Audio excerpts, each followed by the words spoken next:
Everyone is saying that SEO is dead, but with this video, I want to make an argument that maybe not and what this means for a business if you're ignoring SEO in 2026. Hey, my name is Pulkit, and for the last 12 plus years running my e-commerce agency Demonico, we have been doing two things a lot for our clients. Number one, build high-converting Shopify stores for our clients, and number two, drive tons of traffic from Google. So here's the thing. After we build the Shopify stores for our clients, we get on a call with them and we ask them, would you like us to drive traffic to your website from Google?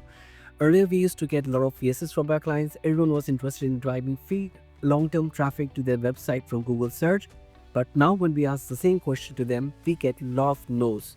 Why? Because now everyone thinks that SEO is dead. We see them paying attention to all the shiny things like paid ads, affiliate marketing, influencer marketing, AEO, but when we touch base with them on SEO and ask them what they are doing to drive free organic traffic from Google search, they are saying nothing.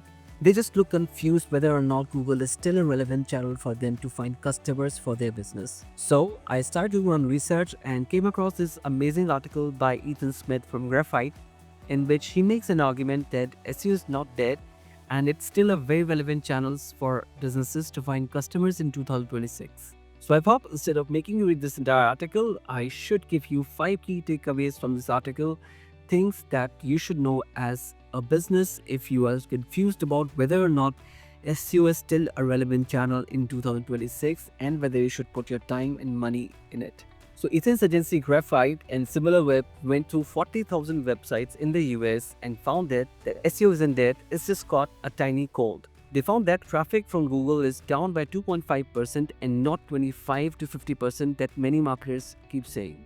Number 2, Google did not go anywhere. People still use it a lot. Search usage has been basically flat for 6 years, and in 2025, it actually went up by 1%. And number 3, ChatGPT has not replaced Google yet, and maybe it never will. Here's ChatGPT's massive 800 million weekly users, but most people still search the old school way. Google's AI answers steal a lot of traffic, but only sometimes. When AI overviews show up, clicks to the websites drop by about 35%, but they appear only 30% of the time, mostly for what is type information questions and not shopping related questions. Number 5, organic search still runs the show and paid ads are still the side actors because 90% of the clicks still go to organic results. Ads get 10% clicks only, so SEO is still doing the heavy lifting.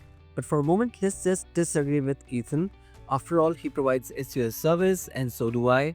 And thus, it's in our vested interest to argue in favor of Google that it's still a relevant channel to drive traffic from. But there's something that no one of us can deny, that we humans love searching. If not on Google, we go to ChatGPT, Perplexity or Google AI to find answers. And the very foundation of getting cited by these AI platforms is being SEO friendly, because if your website confuses or blocks Google crawlers, it is very likely that it confuses and blocks ChatGPT's own crawlers like GPTbot or OAI search bot. So as a business owner, when you get distracted and make the wrong decision to ignoring your website's SEO, thinking that it's dead, you're not only killing your presence on Google search, you are also hurting your presence on ChatGPT, Google AI, Perplexity, etc.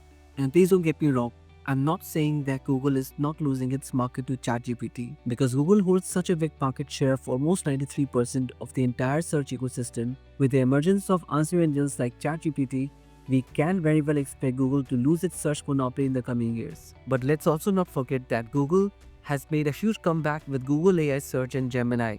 So despite losing the market, they still hold an advantage over ChatGPT and other answer engines. So long story short, SEO isn't dead because Google search is here to stay.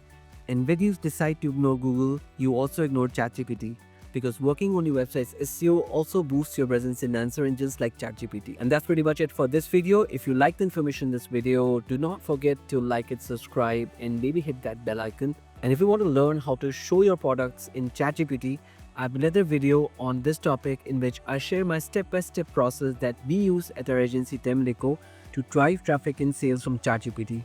Until the next one, you take care.